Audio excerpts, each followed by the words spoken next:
everyone, welcome back to Lucky Loaders 15, where I'll be giving you my 4 best tips for tomorrow's racing. Now before we get stuck into that, just got a couple of things I want to go through with you first.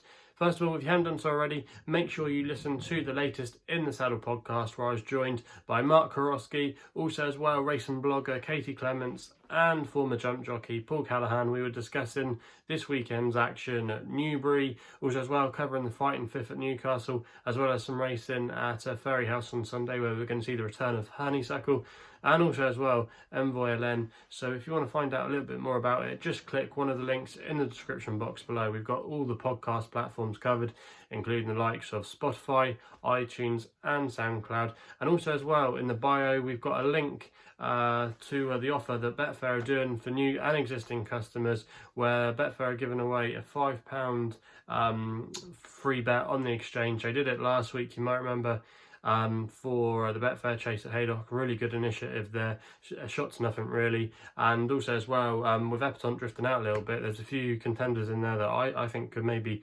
at least put it up to her, and the likes of So Royale, Silver Streak and Ribble Valley, some interesting rivals she's going to have to face tomorrow. So yeah, if you're interested in that, just hit one of the links in the description box below, and you'll see the link in our bio. So if you want to do that, just like I said, hit one of those links. But before we get into the tips for tomorrow as well, I quickly just want to reflect on how our selections did today. In the end, it was an absolutely brutal day for us. The first selection, Crack and Find at Doncaster, pretty much from the word go, it was always going to be a hard task for him. He's a horse who likes to get his own way up front. You know, he's really effective normally as a front runner, but he wasn't able to dictate the race today, and we knew our fate quite early on with that one. Our nap was the same as well. Getaway Trump, quite well found in the market, to be fair. You know, there was a bit of money around for him. I didn't really fancy Fiddler on the Roof or Caribbean Boy, but I was put in my place as they were too good for Getaway Trump. Getaway Trump, to be fair to him, did travel well for a long way, but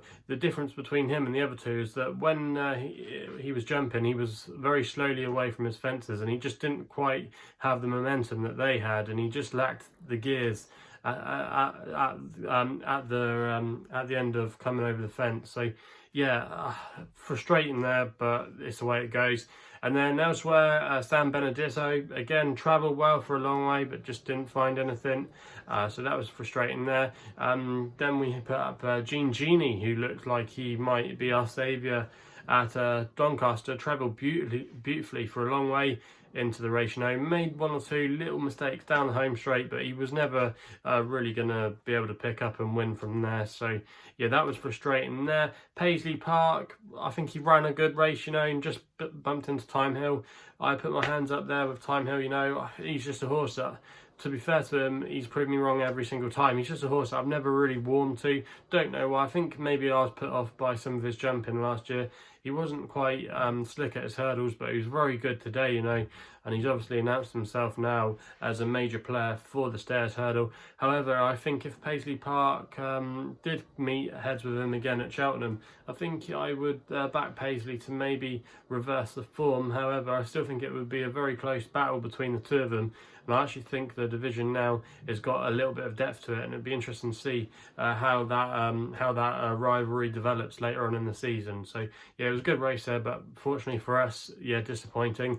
And then our long shot of the day, IK Brunel. At one point, I thought he was going to be coming there to make a serious challenge. He was travelling really well again into the race, but then when he came into the home straight, found zilch. So yeah, very disappointing day today. Pretty much a bloodbath for us. Very disappointing, and that's kind of the way our week's been really. Started off okay on Monday, but we've just been going downhill all the way since. Still having bad dreams about, even though okay, it was only yesterday, about Ask Henry falling at the second last when we were on a really decent price at him, and if he'd won, our luck probably would have turned. But it's just the way these things go, you know. It's all about the long term. Since I've been doing these videos since June the 1st, we are well up in profit, but I will admit the last couple of months we've been only just scraping home in the profit department, and we're going to need a few good days to get us over the profit mark for November after what did look like a promising start to the month, but it hasn't been great this week. So thanks for bearing with me, and if you haven't done so already, please make sure you hit the subscribe button here to my YouTube channel, and remember to give me a thumbs up as well if you're enjoying these videos. So yeah, enough waffling on there, let's get on then for the tips for tomorrow. And I've got 4 tips for you tomorrow, and some of you probably know a couple of these already from if you've listened to the In the Saddle podcast. But for the first tip tomorrow, we're going to be going to Newbury for the 150, competitive looking handicap hurdle here on paper. But for me, the one I'm going to take a chance on, and I thought he could be possibly a little bit shorter come post time tomorrow, and it wouldn't at all surprise me if he won, and he's going to be my extra tip, is Champagne Platinum for Nico de Boinville and Nicky Henderson in the colours of JP McManus. Nicky Henderson's got a good record in this race. He's won the last 2 renewals with the Casual Man and also as well Champ. So a race he likes to target, and he always normally does very well at the Ladbrokes Trophy meeting. But this horse, Champagne Platinum, I think is a really interesting contender off a mark of 137, and I think that's fairly workable for going through some of his form. Now, as a hurdler, he won at Newcastle on debut, and then he came to Newbury and he followed it up again. He then went over to Ireland, and probably just things didn't go according to plan for him that day, and you can probably put a line through that run. He then went chasing last year. I was actually there when he made his chase debut. I think it was at the international meeting, if I'm correct. Get muddled up with the trials meeting, because that was the 2 occasions I went to Cheltenham last year. But I definitely saw him, and he just never really seemed like he was taken to fences.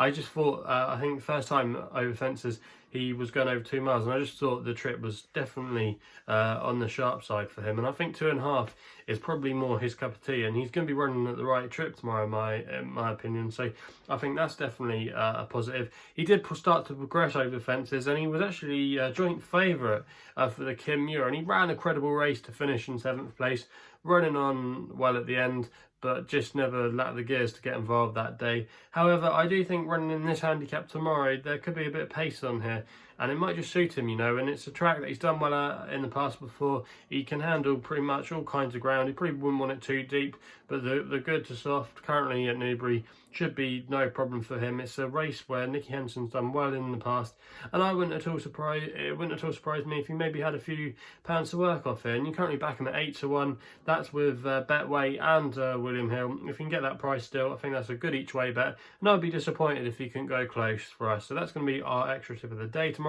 We then go to the 246 at Fairyhouse over the RSC. Don't normally go over the RSC too often, but when I do, I normally fancy one. I think I found one at a bit of a price here tomorrow, and what does look like a bit of a competitive handicap. But this is going to be my long shot of the day, and you can currently get 12-1, 5 places with Betfair here, and that horse is going to be at the Acorn for Tony Martin and Aidan O'Connor, who's able to claim a handy £5. Some of you might not know that Aidan O'Connor is actually Harry Fry's sister-in-law, so interesting family connection there. But yeah, Aidan O'Connor, I think she's not a bad claimer here. She's definitely a really eye-catching jockey book, and she wouldn't ride too many for Tony Martin. And I think they've got a bit of a plot going on here. Tony Martin's one of those stables that are known for the odd gamble now and again, you know, and when the money's down, normally it does normally speak for them. And this horse at the Acorn kind of had a similar profile last year to what he's had this year. Now, last season, he after a couple of runs over hurdles, he was campaigned over fences, and it took him just a couple of runs to get handicapped probably, and then the money was down on him that day. I actually backed him when he won at Fairyhouse. He landed a bit of a gamble that day, and he was raised £15 by the handicapper. I think he then went to the Dublin Racing Festival, where he was actually joint favourite, ran okay, but probably was just outclassed on the day. Now, he's gone back over hurdles this season, probably because they think he's maybe a little bit too high in the weights for the fences. However, he does have a Welsh national entry, and he does have an entry next weekend in a Grade B handicap at Navan, so that's quite an interesting angle here. And he probably would need to win this to probably at least make the field, or at least run really well, because he's probably going to have to go up a few pounds. And it's interesting that they've put Aidan O'Connor here. Now, he's got a mark of 121, and I think that is definitely a workable mark. Now, if you watch some of his hurdle runs so far this season, he has been tailed out the back, but I wouldn't want to say they're a non-trier, but it's kind of that approach where they're just they're just riding him to get the experience, get him fit, you know, and probably land a major pot with him. And I just think that this could be the start of that campaign to probably maybe go very well in that handicap next week, and he'd have to be winning this. And he's a course winner as well. Like I said, when he landed that gamble, it was at this course last year. Very versatile, I think, trip-wise. He's actually, like I said, got an entry in the Welsh National, so he probably would have to win a couple of races to get up in the weights if he was going to take that engagement. Bit of an odd engagement, and Tony Martin wouldn't send too many over there. And I just think 12-1 tomorrow could look quite big. And Aina O'Connor is a jockey I like, actually, back to when she won on a horse recently called Stand Up and Fight, who was well fancied a couple of seasons ago for the Fox Hunters and would have to be respected if he goes there again. So yeah, at the Acorn tomorrow, I think it's an interesting player in this race, and at 12-1 I'm willing to find out there as my long shot of the day with an each way selection. We then go to the next best, which runs in the 3 o'clock at Newbury. And I've been banging on about this horse a long time for this race, the Ladbrokes Trophy.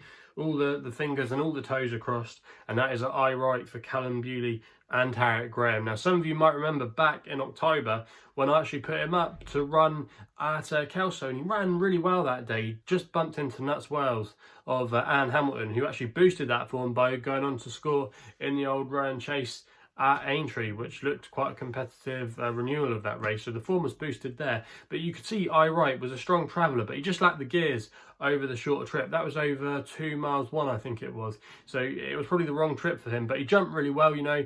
But like I said, he just learned that crucial speed at that distance, and you could always tell that going up in trip was definitely going to suit him. If you go back through a lot of his other form during his career, he's got lots of good form over further. He finished 5th in the RSA, and then and also as well, he won a race at Newcastle, beating Mulcahy's Hill, who's no mug. So he had some good form over staying trips. And then he went to the Charlie Hill last time at Wetherby. I did fancy him that day. I think I might put him up each way, or I told some of you about him to get on early at the big prices. He was well found in the market that day, and he was raised £4 for that effort. He was running off a mark of 146. He's now gone up to a mark of 115. He was meeting Vindication that day, who had to give him, I think, can't remember, £4 now. He did, and tomorrow he's going to be meeting Vindication again, and he's going to be getting £11, so he's £7 better off. And he wasn't disgraced in that Charlie Hill. He ran well, like I said, for a really long way, but in the end just lost out to Vindication. Vindication tomorrow, I wouldn't want to be with him at all. I was really put off by his jumping in the schooling session at the galloping session when he had when he turned up at Newbury last week, when he was jumping out to his right.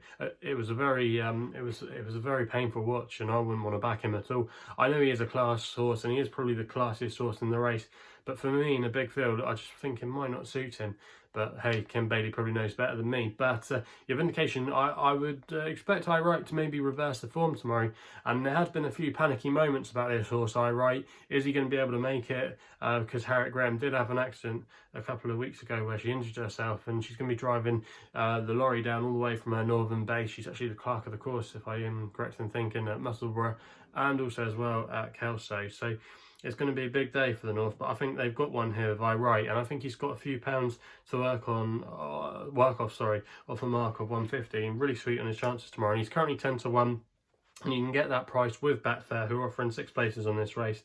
And that's why I'm going to be recommending him as an each way selection as my next best of the day. I'm really hoping he can do it, because I'm really keen on his chances, and some of you might remember as well, I actually put him up for my top 10 to follow. So yeah, that's going to be the next best for tomorrow.